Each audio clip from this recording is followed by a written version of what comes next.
Hello guys, once again, happy Sunday. Okay,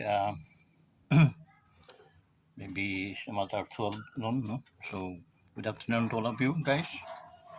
Sa ating mga solid ka-wonders, um, we offer you today a simple message regarding um, in order to feed our spirits. Remember guys that man shall not live by bread alone, okay, according to the Bible. So it because medyo masalimuot yun kung ating unawain. No? Kung um, maraming mga katanungan, bakit sabi ng Biblia, Brad, na man shall not live by bread alone. Tama po yun. Kasi in Genesis, and the book of Genesis, it says that let us make man in our own image. We are the image of God. God is spirit. That's why we are also a spirit too. Okay? Malinaw po yun. Okay? He mold us, he did us like their image. Okay? So, nothing, walang ididibati doon, no? So, ang ano lang, ang didibatihan natin kung marami bang mga kasimbahanan dito sa ating bansa ang nakakaalam na they're believing God, no? They're believing Spirit God, okay? So, baka hindi nila alam yon. That's why, if the Sunday came, parang parang natural na lang sa kanila yung magkanta-kanta, tapos after that, hingi ng abuloy, and after that, salita ng Diyos, tapos wala na. Okay? Walang kasarap-sarap, ika nga, kaya ang mga nangyayari, makikita natin napakaraming mga simbahan na they are dying, no, namamatay. Mas sinakitin. Okay? Mas sinakitin in the sense na instead na lumalago, nagiging nagiging sample ni Diablo na tingnan mo, parang ang nangyayari, tingnan niya, simbahan niyo ba yan? Mas marami pa yung tao doon sa sabungan. Di ba? So nakakahiya in the sense na you are bringing dinala-dala ninyo yung pangalan ni Jesus. Okay? Pero biblically, sabi ng Biblia, no? During ministry of Jesus, natin Panginoon, sabi ng mga apostolis, Panginoon, Panginoon, mayroon doon nagpapaano rin ng mga demonyo, tulad sa ginagawa mo. Okay? It means maraming mga gumagaya pero kita naman sa gawa. Okay? So, biblically, sabi ng Biblia, once na mga sanga hindi namumunga, anong ginagawa noon? Pinuputol. Okay? Because you are talking, andiyan ka nga, dala-dala mo si Jesus, pero ang nangyayari sa inyo, hindi naman kayo lumalago. So, how could you convince, okay, na ang inyong pinagsisilbihan na Diyos ay buhay? And then you are dying, no? Your faith is dying. Malinaw yun. Okay? Kasi mas pinapaboran ninyo ang inyong makalupang katawan than to spiritual, okay? Ginagawa na lang yung yun at pagdating ng linggo, pasok siya, pasok, kanta, upo, uwian na. Yeah? Parang ginagawa yun. There is always changes in every service, no? Sometimes God flow His anointing, no? And then makikita mo na iba-iba yung experiences in every services natin. Okay? Hindi yung dryness and then they are dying. No, they are dying. Okay? So, no, anong saysay ng si Jesus ang lahat sa buhay, kaya masaya. Paano naging masaya? Mukha kayo mga mukha niyo mukhang si Mana Santa. Be open, no? Huwag maging plastic ang mga as a Christian. Huwag natin gayahin ang isang bansang Pilipinas na they are claiming that they are a Christian. Okay? Oh, Christianos kami. Oh, so pinagyayabang pa natin yun sa ating mga ano. Sakay tayong barko, nakalagay, beware of pickpocket. Mamaya may inagawan na ng, may nablutan ng bag. So, how could you, you're claiming as a Christian, but you're not doing like a Christian. There is no God, there is no love of God surrounds us. Okay? Napakadaling 1 plus 1 yan. Then dito, ilagay din natin yun sa ating mga serbisyo. Once na ating mga serbisyo, no, ay hindi lumalago, there is something wrong behind. You need to pray that, no? You need to ask to the Lord, why God? Why there is, ano lang kami? Dati kami 20, ngayon 12 na lang. Eh, mga apostoles. Siya sa atin ninyo ang inyong mga sarili. Unang-una, okay? Ano kayo ng devotion, okay? Service sa inyong mga membro. Devotion service, wala kayong gagawin kundi ang manalangin.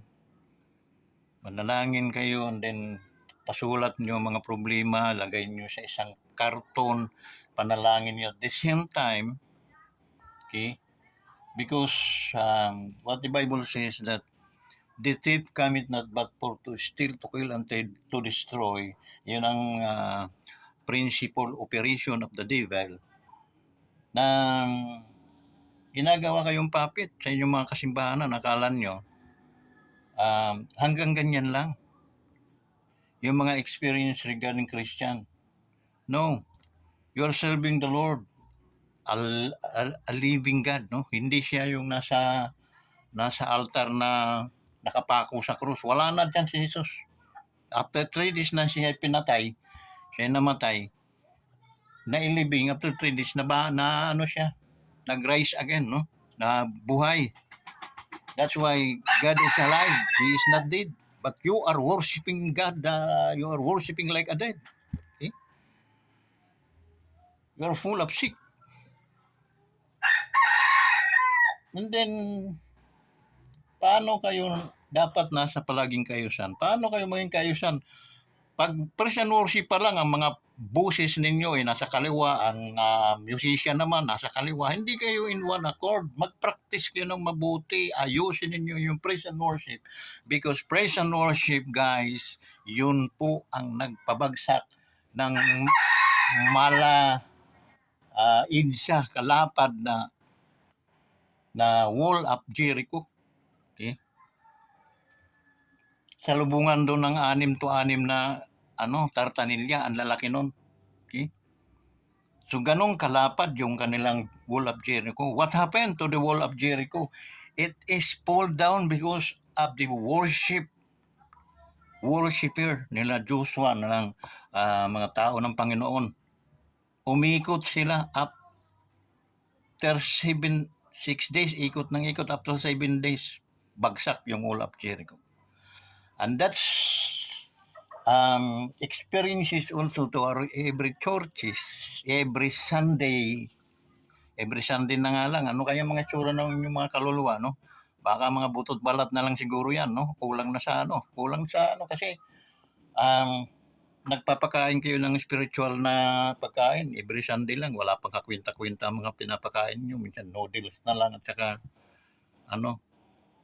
bulalo naman na may mga kunting mga mamahali naman na pagkain, kumbaga sa pagkain ng inyong mga physical na mga pangangatawan. Pakainin din ninyo ng solid yung inyong mga espiritu. Eh?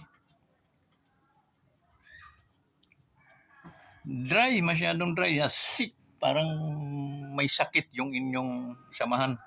Eh? Nakakasakit sa tinga, ang praise and worship instead na nakakasarap pakinggan, no, dahil doon nasira ang wall of Jericho to praise and worship. Walang hiya ang mga boses, ibalik yung baliktad doon sa para mga boses na magkakanta dito sa kapaligiran lang natin ng mga video, okay? Parang mga ganun lang. Diyos, huwag naman ganun. Mahiya-hiya kayo sa Panginoon. Okay? Address to all pastors that na mga nasa listahan kayo ng i-dissolve na kumbaga hindi na lumalago. Okay? Sayang ang natin, no, puhunan, gastos tayo sa pag-aabono. Abono, it means prayer, no? Andin wala namang nangyayari. Okay? There is something wrong behind. You need to ask to the Lord, Lord, ano ba talaga ang iyong plano sa aming mga kasimbahanang ito? Okay? Na malinaw naman sinabi, 2 or 3 that gathered together in His name, He is in the midst of them. Supposed to be you are worshiping live, no? Okay? Kung kayo may mga karamdaman, gumagaling yan. Doon pa lang sa worship, sa pag-worship pa lang ninyo sa Panginoon. Okay? There is something wrong behind that you need to, kailangan ninyo yung malaman. Tuklasin ninyo yan. Panginoon, ano bang pagkakamali namin? Okay? Sa aming praise and worship pa lang, para kaming mga basag na lata na hindi maunawaan. Okay? Yung pag hindi ka tinawag sa praise and worship, hindi ka talaga pwede dahil unang-una makakasira ka sa tuno. At ang mga musician natin kailangan spiritual, full of spiritual wisdom. Okay? Hindi yung anga-anga ka lang na pag tugtog ka lang pag linggo, mga ganun. Okay? Hinihingi din yun sa Panginoon. It's gift din yun. Ang praise and worship, ako nasa Bible school ako. Pag may mga crusade, ako palagi ang praise and worship leader. Okay? Bakit? Yun ang gift ko. Anong magagawa natin? Yung kahit mga sintonado yung mga tao, naayos mo yun. Nakaukumand mo yan sila doon sa tamang tune. Ganun-ganun na lang. Every Sunday, ganun na lang naririnig natin. Puro mga baliktad ng mga So, pakaliwa yung gitara, pakanan naman yung mga nanganganta. Yung iba talagang they are not calling. No? Wala silang tawag para dyan. Patatahimikin yan, sabi ng stop. Okay? You're not belong to this song word, itong music ministry. You need to kayo, fasting and prayer, no? Yun ang pinaka-the best na paraan. Okay? And then kailangan magmonopoly yung banal na Espiritu Santo sa inyong simbahan, sa inyong church, sa bawat isa sa inyo. We are talking church, kayo yun. Okay, hindi yung building. Hingin ninyo na kayo ay mabasbasan, mabinyagan ng banal na Espiritu Santo. Kasi yun din ang umpisa ng naging boldness yung mga mananampalataya noon nang sila ay nagkulong sa isang lugar at doon sila hiningi talaga nila yon na sila ay mabasbasan, no? Mapuno sila ng basbas sa banal na Espiritu Santo. Ang iba doon nagsasalita ng hindi natin naunawaan, iba-ibang wika. Kaya okay? And there is an interpreter also so that hindi maging isang katawa-tawa. Okay? Tsaka iwasan natin ng pag-worship ng lalo na sa panalangin na may kasamang yung parang emotion, human emotion. Okay? Let the Holy Spirit lead you how to pray. Doon yung magsisisigaw kayo dyan ng panalangin ba nangyari? Hindi kayo naturuan at hindi din kayo inaabot ng turo. Kaya ang nangyayari, wala, dying. Masakit man sabihin pero sa totoo lang ganun, dying. Dying church. Hindi lang naman kayo ang ganyan dito sa Laguna, napakarami. Okay? Because once na hindi nyo maangkin yung basbas or binyag or ng Espiritu Santo, ayan, ganyan na abutin talaga nyo hanggang sa isa-isa sa inyo manghihina na. I am not judging you, no? Hindi ako nag-judge, pero sa experience mo ito, ganyan ang mga nangyayari. And if you want to save this church, okay, the chance, yung chance nandiyan palagi. Okay? Huwag kayong magpairal na kayo ay mga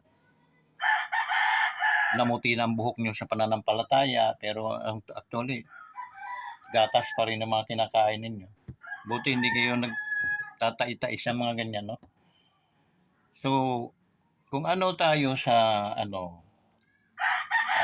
ang pagkakaiba lang sa spiritual life natin, because sabi ng Biblia, okay, na if any man be in Christ, he is a new creation. Okay? Nakikita doon yung pagbabago. That's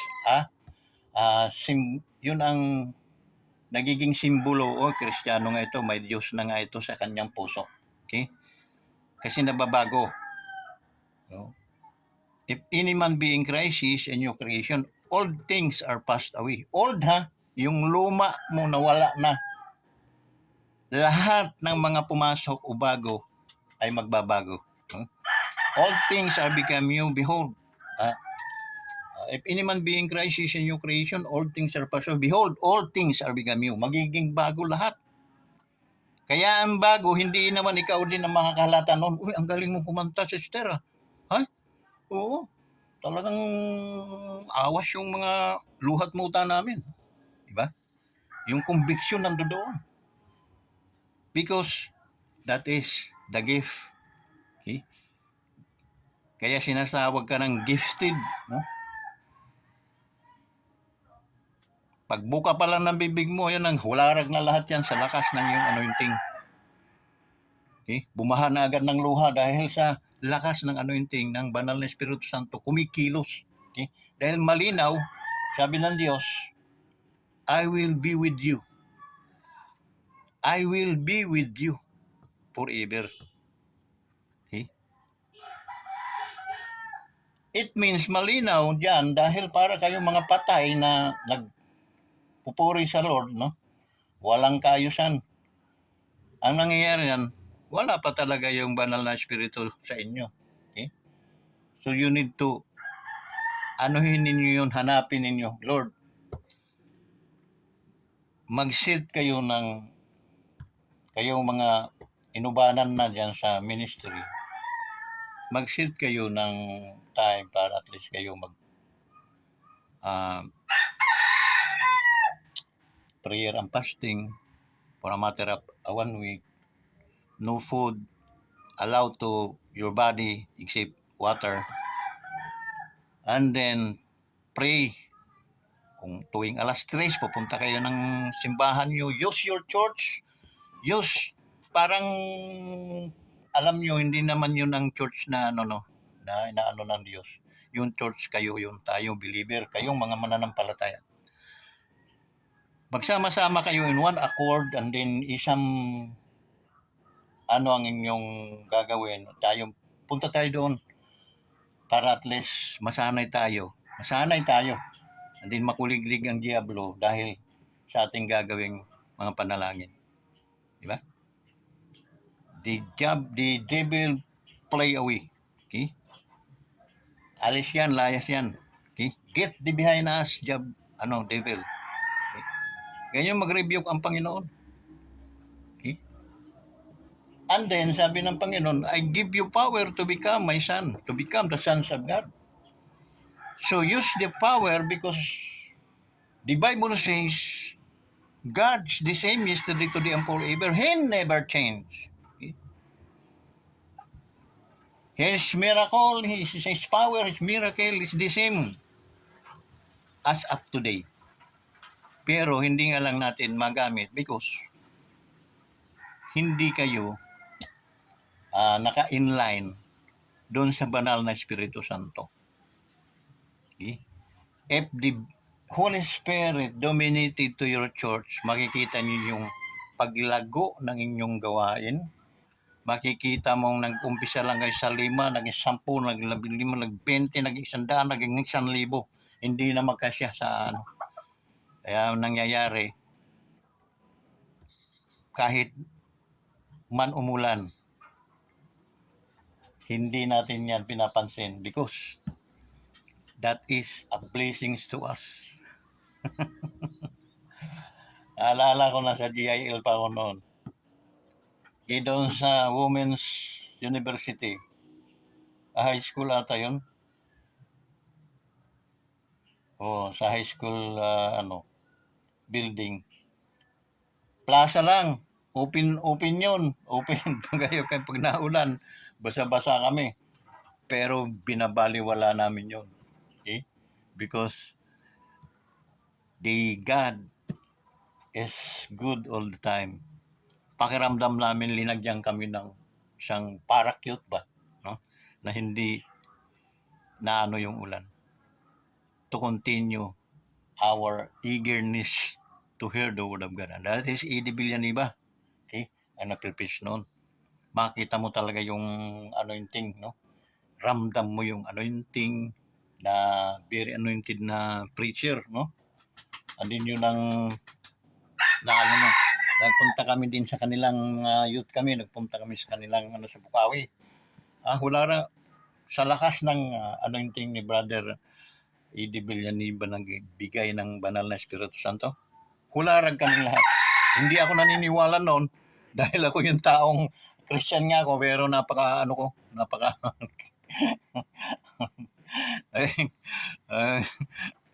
linalaban noon sa mga debate kasi siyempre sa Bible school natin, Bible scholar tayo. So, sila hawak-hawak na Biblia yun, ako wala eh. Bakit? Nasa utak ko na yun eh. Boosting naman, so mali yun, mag-boost ka sa sarili. Joke lang pati yun, kasi nagjo-joke na tayo ng sa ibang tao, how much more sa ating Panginoon. Okay? Ganun lang. Bakit nagjo-joke ang tao? Para sumaya yung kausap nyo, yung mga karinig. So, nagjo-joke din tayo because we wanted to, pero mali yun, no? Don't joke like that. Ako lang yun. Yung guys, no? Yun ang mga sakit na nakikita natin ngayon sa bawat mga kasimbahanan. I'm not, hindi tayo sa mga simbahan, kundi reality, no? With, ang tawag noon, real talk tayo. Real talk. Okay? So, kung nakikita naman yung talagang sangkiig yung lalakad, pakiling-kiling na, sangkiig ang tawag sa amin noon. So, mag-isip na. Humingi na kayo ng sa Panginoon. Okay? And then, alam niyo kung bakit people perish? Because lack of dreams. Okay? Vision. If you don't have vision, people shall perish. Kailangan magkaroon kayo ng vision. Mga pastor, yung mga lima ninyo dyan, mga commander nyo sa inyong mga kasimbahanan, magplano kayo. Advance na yung plano ninyo ito. Darami tayo, mga young people dito, dadami. And then, marami tayong mga young people na mag-abroad. Ganun ang mga pananaw. And then, paano natin sila may kukunik na patuloy pa rin silang magsasamba doon sa abroad. Okay? Or, advance na naman ngayon ng social media, pwede na silang makinig katulad ng ginagawa ko. Maraming mga OFW yung busy sa trabaho, but once na nasumpungan nila, pumasok sa ano nila itong ating vlog, sa kanilang mga wall, so mapapasabit muna sila. And then, doon. Kasi, napapakain din natin kahit paano ang kanilang mga kaluluwa. Okay? Remember, na hindi lang ang origin natin is not a flesh, a human. Sheltered. Kumbaga, ito lang ating tahanan. Okay? Tayo ay hindi, at saka tayo, we are not belong in this earth. We are not belong. From dust to dust, yung katawan na yan, pinapakain mo ng mga apritada, pinapakain mo ng mga mamahaling mga ulam. Yeah, back lang yan sa ano, babalik lang yan sa alikabok. But you, real you, yun ang babalik sa origin. That's why we are all strangers here. Pag inisip nyo kayong mga estranghero dito, hindi kayo magiging maramot na tao. Bakit? Hindi po natin yan madadala sa langit. Okay? So maging ano tayo, maging balance yung ating ano. Kung pinapapakain natin ng masasarap yung ating lupang pangangatawan, pakainin din natin yung origin natin.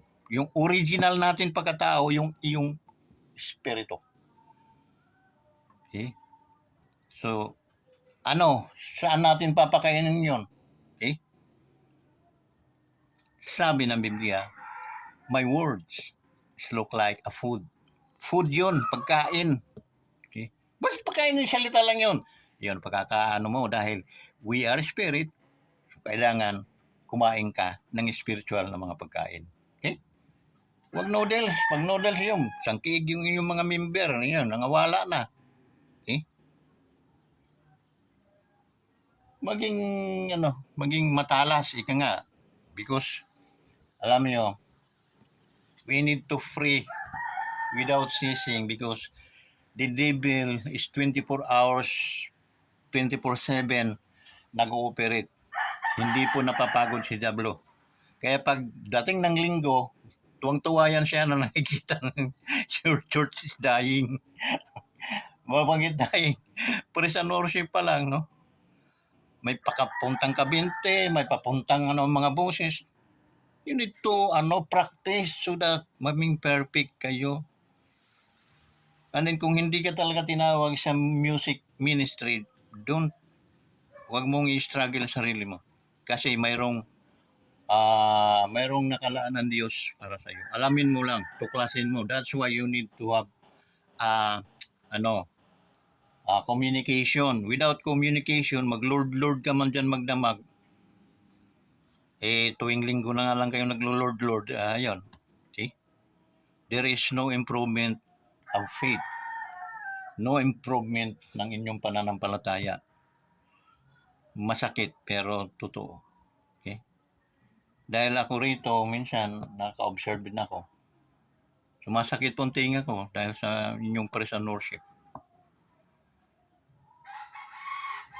Mga boses pa, parang mga boses ng kukuk. Ganyan ba? Kakahiya kayo ba? Ganyan ba ang mga born again ng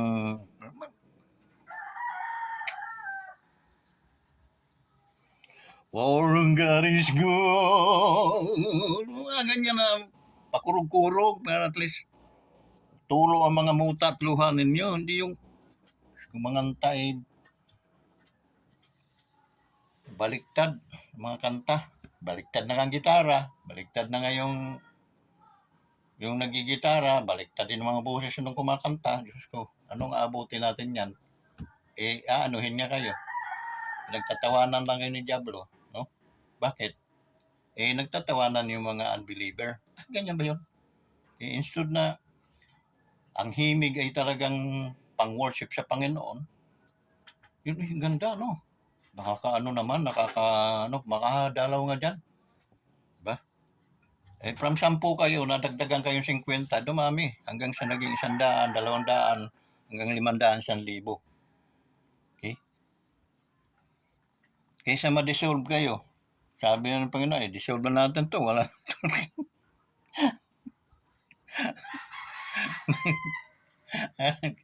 Iikot na yun. Oy, ano tayo ng mga ng mga pastor, mga mag-iikot sa magdi-dissolve tayo ng mga kasimbahan na wala namang kasay-say-say. Una kayo madi-dissolve. Okay? Okay lang yun. Pero pag ang Diyos na mag-dissolve sa inyo, naku, mahirap yun. Okay? So, lahat ay nadadaan sa kaayusan. Okay? Pag wala sa kaayusan, hindi sa Panginoon yan. Okay? Malinaw, sinabi ng Biblia. Yan ay sa Diablo. Kasi hindi kayo nakakatuwa. Distraction ang dulot ninyo. Dinidistract nyo yung katahimikan, imagine kakakahol kayo dyan para kayong mga pinaghalong kambing, aso, baka, itik. In one accord, no? That's why nga may sinasabing choir because doon tinuturuan natin kumanta, mataas ang boses mo, gamitin mo, mababa ang boses mo, gamitin mo. Pag pinagsama natin yun in one accord, napakaganda, sarap pakinggan sa tinga. Yun ang alimuyak ng pagpupuri na hinahanap ng Diyos. At doon, hindi nakakapasok yung mga espiritu ng doubts, espiritu ng mga kung ano-ano dyan na paninira ng Diablo. Hindi yan makakapasok. Why? Hinarangan ninyo sa pamamagitan ng inyong praise and worship. Pero once ng praise and worship niyo is patay, para kayong mga nasa Biyernes Santo yung yung nasa mga videokuhan na mga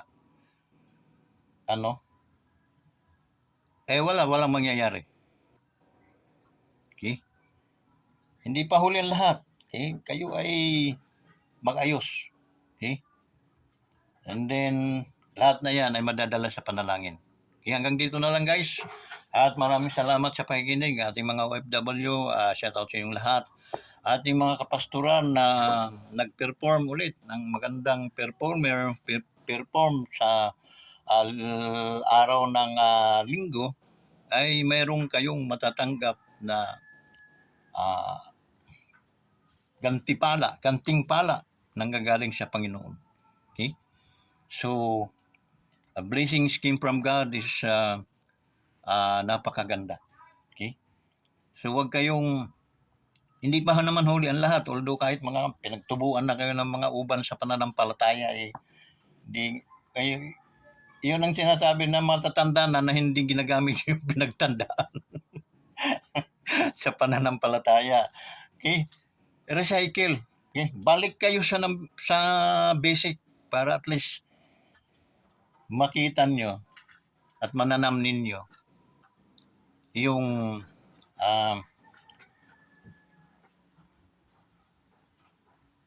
ano niya tawag yung binyag ng banal na Espiritu Santo para kayo maging gifted.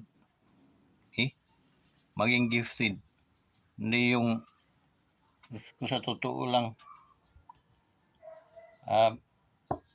sa isang linggo magre-record na tayo para makita niyo yung ebidensya na wala po talagang kakwenta-kwenta yung mga praise and worship ninyo sa totoo lang. Mag-deliver din ng mga mensahe, ay nako, no deals. Hindi po yun matatabang wala pong itatabang inyong mga mananapaggapang po talaga. Gumagapang na nga dahil every Sunday nga lang kayo ata nagsiservice. No, pagdating ng linggo, gutom na gutom, pakakainin lang ng noodles. Yung noodles na talagang hindi tama ang timpla, yung sambal din tubig para magkasya. Ginagawa na ng tawa, pero deep in my heart, dahil ako'y Kristiyano, hindi po yan panunumbato, hindi po yun panunukso. Hindi. Yun ay lecture para doon sa mga na mabago. Okay? At hindi po tao ang magbabago sa inyo. Ang banal na Espiritu Santo at ang kapangyarihan ng Diyos. Okay? Kaya ang gagawin nyo, back to basic, Lord, prayer. prayer. Hindi man kayo mag-service tuwing Sunday. Pagpunta niyo dyan, manalangin na lang kayo. Kasi sawa na sa noodles, wala naman kayong pampakain ng bulalo.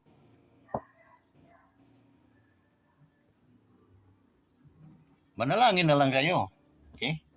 Kanya-kanya kayong upo, mamaya magtawanan kayo. Yan. Nag-materialize na yung kapangyarihan ng banal na Espiritu Santo sa inyong buhay. Makikita niyo yung changes. Andiyan dyan. Okay?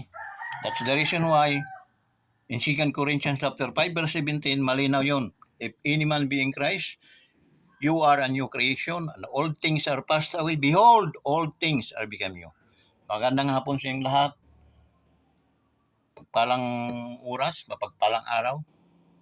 Sa pamamagitan ng pangalan ni Jesus, nating Diyos at tagapagligtas. Amen.